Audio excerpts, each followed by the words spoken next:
Hey everybody, welcome back to Markets for Millennials.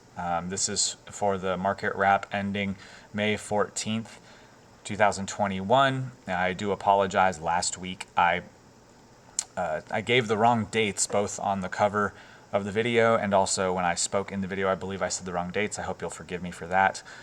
This week we're looking at May 10th through the 14th. It was a pretty crazy week, but before I get into that, I just want to take a moment and just say thank you for your subscriptions. We just hit over 100 in the last 24 hours. You guys have been really awesome supporting the channel. I've been getting some good feedback the last few days. Just want to continue to encourage you if these videos are helpful and help you with provide you with guidance and good, if I'm doing good technical analysis, continue to hit that like button and subscribe and share the videos. I do also want to give a shout out to Conquer Trading and Investing, Crypto Trades and Tech, Trade Talk, and the whole CTM community. This is really about being part of a community that continues to sharpen each other and continues to up our game. And I, for one, am grateful for the CTM community for the way that they've helped improve my skills, improve my technical analysis, and improve my understanding of the markets. So go ahead and give them subscriptions and follow them. And so today we'll start off with the S&P and take a look at what happened with the DXY and yields in a little bit. I know sometimes I start with them, but I just want to go over what's been going on. The big deal this week was the CPI print. I'm not going to take time to go over the Elon Musk tweets about Bitcoin and Dogecoin. I'll kind of address those when I touch Bitcoin a little later, but suffice to say, like, those obviously were market moving events. But the other big event was the CPI. And what's interesting is the markets were already under pressure before the CPI print, and that's important to notice. I said in last week's video, we were on, I believe, this candle. If you can see that bad circle that I'm seeing, or that I've just put, we were on that candle when I was in the middle of my video last week, and I had said, because I was going off of, if you see here, we're actually now coming back into this support, but not quite closing above it today. I actually said on this candle that I was not interested in the S&P and in most of the equities. And in fact, I was concerned particularly about the NASDAQ and Russell. But I said that the S&P, I was looking for it to come down and test this, what was a support level. And it seemed a little bit far-fetched, perhaps by some. A lot of people had thought that maybe we would test around this level because we've got this kind of local support there. But it ended up coming all the way down, closing below my line here, and then not resuming off. I think some people make the mistake sometimes when they're trading equities, whether futures or trading the ETFs, or when they're trading any market. A lot of times people will see price come down into the trend line, and once it hits the trend line, they'll just take the trade to the long side, and that's actually not what you should do. You should wait for the resumption back up. And so this never resumed up. Instead, it started to come up, but we never confirmed, and it fell back down and continued down. And what's really interesting, it's kind of funny, this correction, if you can call it that, was not even 5% total. So people who are talking about, everything is crashing, it's possible that this is it's just a dead cat bounce, and that we're going to go back down. The fact that we're not closing above this level, I would say it's slightly less bullish, but it's still bullish. And I don't think, at least right now, I don't think we're going to come back down. We might chop around a little bit here, but I think ultimately, given the macro backdrop, we're still going to come back above. So if you're trading, again, now that we're into this resistance, you don't take this trade. Instead, you wait for it to come back above and then retest and resume off. And preferably, if you get a candle up and then you get a candle down, then the next candle up, once it crosses the high of the previous candle, that's the resumption off that you take. CTM all day long. And so, a lot of people were freaking out. This was actually probably, a good opportunity to go long especially once you close down here above this support. You hit the support, closed at it, had an 8-hour candle that closed above, and then we just continued. That would have been a great time once it crossed this spot to take it's kind of an aggressive long position, but you were able to push it through one resistance level up to the top of the next level. So that's something that just happened over the last week. And again, it's helpful to remember that the markets were already under pressure before the CPI print, and markets overreact. And I think that's what you saw a lot. There was some overextension, and then the markets overreacted when they were already under pressure. Let's take a look at the Dow before we go to the NASDAQ. Again, and I just kind of circled some spots here. We came down around the same time. I marked a resistance level here. We came down, wicked down. I had a support level here. I'll brighten it up for a second to show you guys. We bounced off that, came back up, broke through this resistance, or it was support and then was resistance at 34,100, and have come up since. And I put this yellow line here because, if anything, it's very light resistance. Obviously, we broke through really easily. It's just very light. I don't expect it to be a big deal. That's why you don't see a big red or green line here. This is another situation where I think the Dow, especially because of sector rotation, I do think the Dow is going to continue upward. So what I would be looking for here, you don't want to buy here. You're chasing momentum if you haven't already gone long here, or if you didn't go long down here. So what I would wait for is a retest of this trend line before coming back up. So then let's take a look at the NASDAQ, see what's going on here. It looks like, all things considered, it looks like we are going to close above this resistance. What's really interesting is, we had the NASDAQ with a really strong, somewhat strong close to the end of the week after having fallen down quite a bit, bouncing off some trend lines here, bouncing off this support at 13,355-ish, bounced up, and at the end of the week, kind of closed about that level, 13,715. I put in a trend line. After I did my video, I put in a trend line downward. I think this is going to be the signal that we're going to be on the way up, so we need to definitely get above that. This actually may be a good spot, but I'll be looking to see where this closes in about 30 minutes from the time of recording this video. Right here, I think this says 40 minutes, but about 30 to 40 minutes from the recording of this video, I'll be looking to see where it closes. And then into next week, I'll be looking to see if we get a successful retest of this trend line and hold. And then if we take off from there, then we have to get above this trend line here and resume off. And if we can do that, then I think the NASDAQ is back in play. But I am on the sideline here for this. I'm not ready to take that yet, but I think I will go ahead and turn this to a green trend line, and then make this a little bit darker in the background so it's not a distraction.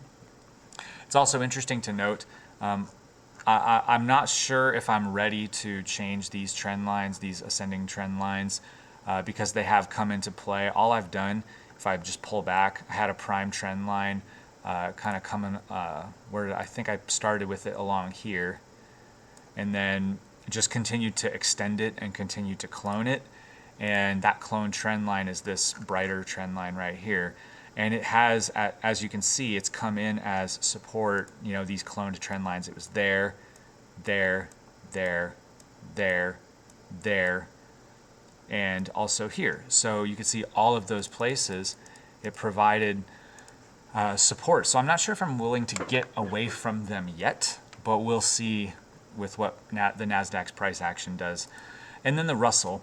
And I've said before that what's been going on with the Russell has been slightly concerning. I would have expected small caps and the Russell itself to continue to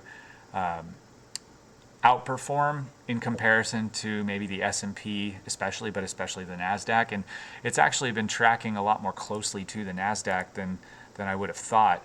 And We have it right now at this trend line, which is another clone trend line coming back from the March low, which for me was a prime trend line. I've used it quite a bit over the last year or so, and we're also above this support line. I'm sure that there's a support somewhere, somewhere around here, but it's just so choppy. I'm not sure if I'm ready to commit to establishing a line, maybe another line right about there of resistance. You can see across here that's been a resistance line or a support line at times. So we'll see. But again, the Russell, I'm staying on the sidelines. It's just been sideways. We're at the same price that we got to back on the 5th of February, just sideways since then. So I'm not willing to jump into that. Let's take a look at the DXY. Actually, let's start with yields. What's really interesting is when we had the CPI print, yields took off. Went above our trend line here, our resistance at 1.675. And a lot of people were expecting this to come down and resume off. It actually did not do that. It's come down since then, which is interesting. On the one hand, it kind of shows you that the markets were a bit overreactive to the CPI print, and they've kind of settled down since then. And however, again, it's been sideways since March. So what's really interesting is some people are, on smaller time frames are looking at sort of a bull flag or looking at a wedge. You see that kind of a wedge pattern right there. I'm not sure. What I do know is that if you pull back, actually I'll go to my weekly chart. I've talked about this in previous videos before. This blue trend line, I've cloned it on a couple of occasions. This trend line goes back to the late 80s, and it has been consistently strong resistance all the way down except for in a few locations, and we're dancing around right around that level. So if you just look over the last 2 months, we came above it once, twice, and tested it another time, a third time, and this is the 4th time now that we've come above it in a move. And what's interesting is too, on these swings, we're making a higher swing high than we did previously. And even though we had a wick down, the closing prices are also slightly higher than last time. So it's a little interesting. I wonder, it's hard to know if are we making a channel? I know that's a bad channel. Are we making some kind of wedge pattern? Is it a bear flag? Some people are saying, oh, maybe we have a large bull flag. I'll have to chart that sometime and just see if there's any merit behind that. If so, it makes sense if you pull back and you look at it from that standpoint. But yields, it's not really certain. My suspicion is that I think we will see yields go up even as the dollar is continuing to fall. And I think that yields will continue to, in the long term, rise, especially if we can confirm I'm looking for, if we can get a week above this this blue trend line, I think yields are going to stay above it and they're just going to resume up. And I do think that that is entirely possible to have yields rising while the dollar is falling. You can see here, if we pull back on our big picture, we had the big sell-off and then the spike up, and then we've been selling off since then. It's been in a very long-term downtrend. We've been in this channel for a little while. We popped above it, came back into it. Again, sideways since December, right? We were around this price in December, mid to late December, just sideways. And remember that half the DXY is weighted towards the euro, so that's something to consider. So if you're trading Forex, but obviously it's a good indicator. We again on the when we had the yields spiking, we also saw the dollar spike up, but we failed to make a higher swing high. So we've got this swing high right here. We only hit there. So that just again confirms that we are in a downtrend still. It hasn't broken yet. What I'll be looking for over the next week is, are we going to come down to the bottom of this channel and then break below? Or are we going to continue chopping sideways in this channel, maybe under this resistance or maybe sometimes above this resistance at 91.36. My view in the long term is the dollar is going to continue to be devalued with the QE and with the Congress spending money like there's no tomorrow, which bodes well for commodities like gold. And I previously I think in my last video, I confirmed that my view on gold has changed a little bit. I no longer think we're going to come down below where we were at here, where we bounced twice off of 1675. I think that the bottom's in. I think we're on our way up. And if you look pulling back, this was my large cup and handle pattern. If you're curious about that and my view on that, you can check out my other videos. I talk about it in a couple of videos. This is the last line here. And so you can see we are getting ready to close in the next 20 minutes, right above that descending trend line. It's a cloned trend line. That's my last line in the sand as far as this descending channel. If we close above it, and then next week, let me move this a little bit. If we close above it today, and then next week we can retest it and resume off, then I would say that the sky is the limit here, and I would bet that it'll only be a matter of time before we get back to 1916, and then after we get to 1916, it'll only be a short while before we get up to the all-time high and take it out. I do think we will see that this year. So gold is looking pretty good. One thing that I wanted to look at here is these trend lines, these ascending trend lines that come back from the gold low a number of years ago. I haven't lightened it up or erased them, because if you look along this trend line, it has been resistance, support, and then during this consolidation, it has been support, and then some resistance. And all of these trend lines, these have been support or resistance at times, the cloned trend lines that I have. So I'm not quite willing to put this trend line to bed. We'll see. When the yields, when we had our yield move recently, obviously we have this wick down, or this candle down, but it has recovered, and it's at the same place that it was closing at last week. So not really any movement over the last week, but because I see it closing above that, it looks like it's going to close above that trend line. Bullish as ever on gold. Silver, it's really interesting with the movement on silver, or with the movement on gold, I'm sorry. Normally, silver is going to outperform. Silver outperformed today, but look at what you have here. You've got this little flag, right? So first thing I'll be looking for is to come off this on the top side of this flag and retest and resume off, or we could break through it and then test the horizontal resistance at 2761. Or I think the other option is we come above this descending trend line from this bull flag, consolidate below this resistance, and then shoot up from there.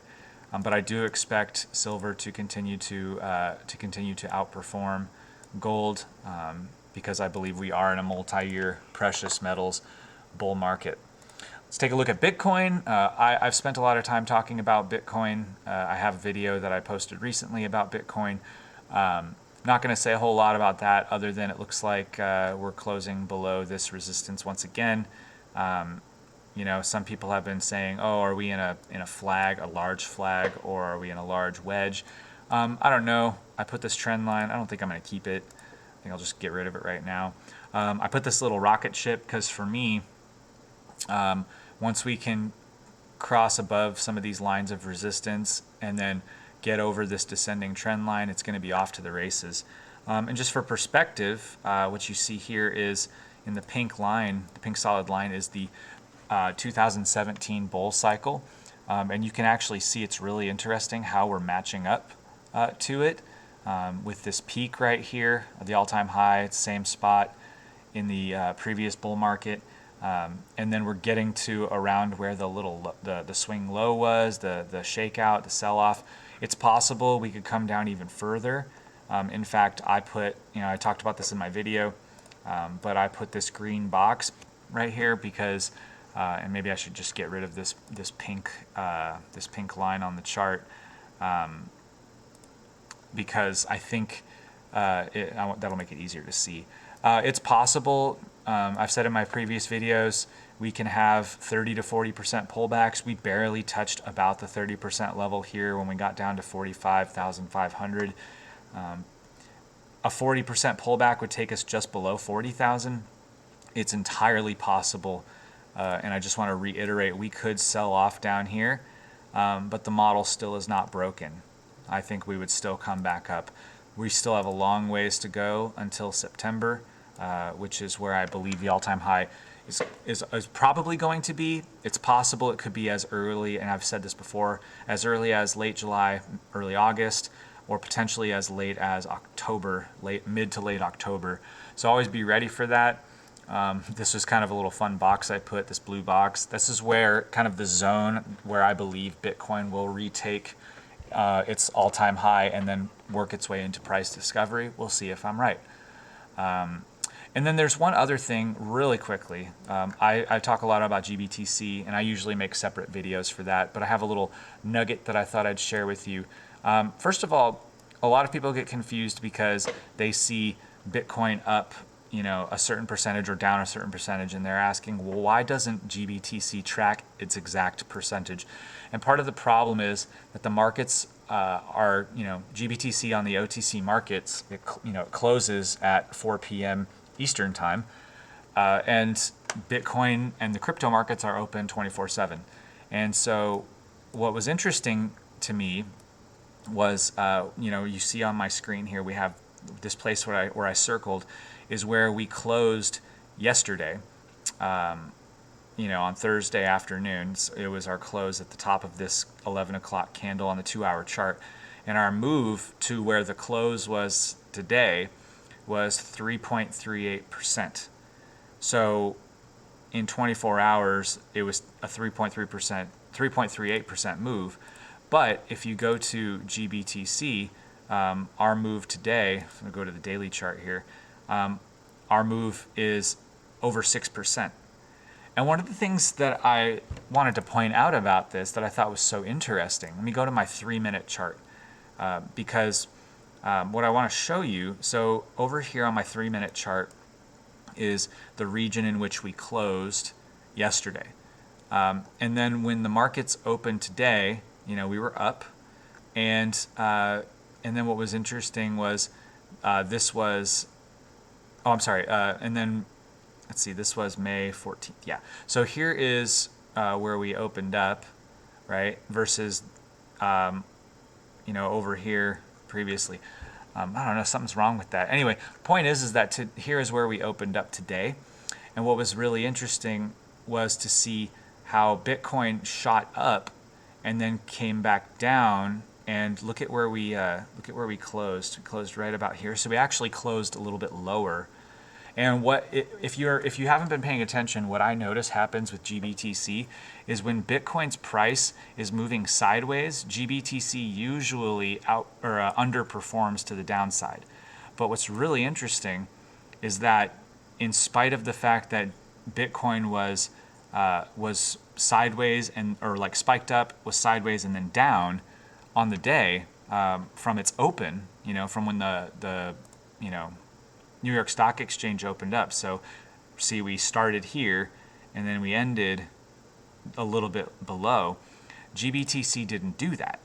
GBTC stayed about level from its open, which to me is a sign that GBTC has probably put in, I don't want to say any absolutes because GBTC could, you see my green box and that circle. GBTC could come down as far as this spot because in the past it has dropped at around 55% from its high. But it's interesting to me that it didn't do that underperformance as Bitcoin was going sideways. I half expected GBTC to close, at maybe $1 up instead of, over $2 up.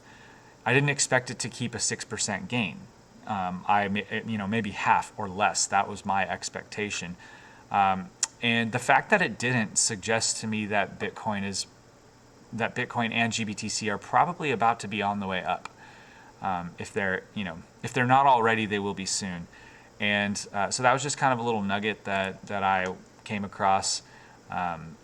And so interestingly, look, we have with Bitcoin, just since I've been talking, we've had this candle down. Be careful. Remember, crypto is open 24/7. It's open Saturday and Sunday. Watch yourself. Anyway, thanks for sharing, or thank you for being here while I share. Gosh, I can't even speak today. I hope you guys have a wonderful day, a wonderful weekend. I'll see you guys next time.